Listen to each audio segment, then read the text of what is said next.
আমরা স্বরাষ্ট্র উপদেষ্টার পদত্যাগ দাবি করছি। যদি এই ঘটনার সাথে আপনিও জড়িত, আমরা মনে করি তার দায় থাকুক আর না থাকুক, স্বরাষ্ট্র উপদেষ্টা আপনি বাংলাদেশের আইন শৃঙ্খলা পরিস্থিতি কোনোভাবেই নিয়ন্ত্রণ করতে পারছেন না।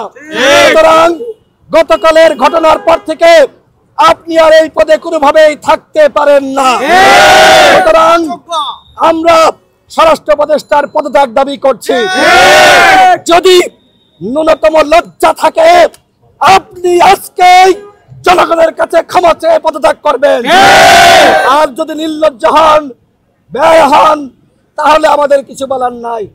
আমি এতটুকু বলতে চাই, বারবার বলছি, প্রতিরক্ষা সংস্কার কমিশন গঠন করেন। আমরা দেখেছি সেনাবাহিনীকে 18 সালে কিভাবে বিতর্কিত করা হয়েছে। শেখ হাসিনা সেনাবাহিনীর ঊর্ধ্বতন পদে বিভিন্ন আওয়ামী ফ্যাসিবাদের দশকদারকে বসিয়েছে। সুতরাং তাদেরকে সেনাবাহিনীতে রেখে কোনোভাবেই এই সেনাবাহিনীকে দেশের জনগণের পক্ষে কাজ করানো যাবে না। সুতরাং সেনাপ্রধানকে বলবো, আপনি সেনাবাহিনীর মধ্যে যারা ফ্যাসিবাদের দশর আছে তাদেরকে ওই জিয়াউল আহসানের মতন চাকরিচ্যুত করুন।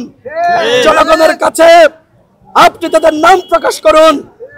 নতুবা আপনি যদি চুপ থাকেন, আপনি যদি তাদের বিষয়ে কোনো পদক্ষেপ গ্রহণ না করেন, তাহলে আমরা মনে করব যে আপনি তাদের আশ্রয় প্রশ্রয় দিচ্ছেন। আমরা সবসময় সেনাবাহিনীর প্রতি আমাদের উদারতা, আমাদের শ্রদ্ধা, আমাদের ভক্তি ভালোবাসা ছিল এবং থাকবে। আমার নিজের পরিবারেও সেনাবাহিনীর সদস্য রয়েছে, আমার অসংখ্য আত্মীয় স্বজন সেনাবাহিনীতে রয়েছে।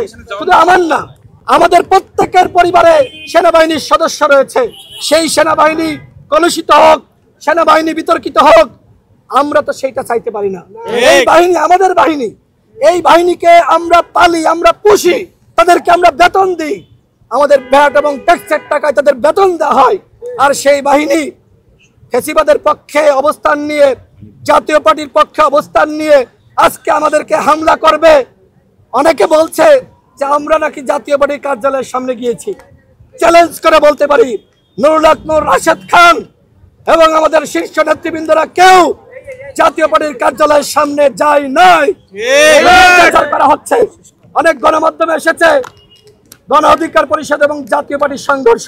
না, আমাদের সংঘর্ষ হয় নাই। আমরা কার্যালয়ের সামনে অবস্থান করছিলাম, সেখানে সেনাবাহিনী এবং পুলিশ এসে আমাদেরকে রক্তাক্ত করেছে। আজকে নুরুল হক নূর তিনি আশঙ্কা মুক্ত নন, তার বিদেশে উন্নত চিকিৎসার জন্য নেওয়া লাগতে পারে। আমরা সরকারকে বলবো, নুরুল হক নূর একজন জাতীয় নেতা, তাকে এই ঢাকা মেডিকেলে যদি আপনারা পরিপূর্ণ চিকিৎসা না দিতে পারেন, তাহলে বিদেশে চিকিৎসার ব্যবস্থা করেন। অন্যথায় নুরুল হক নূরের কিছু হলে জ্বলবে আগুন ঘরে ঘরে।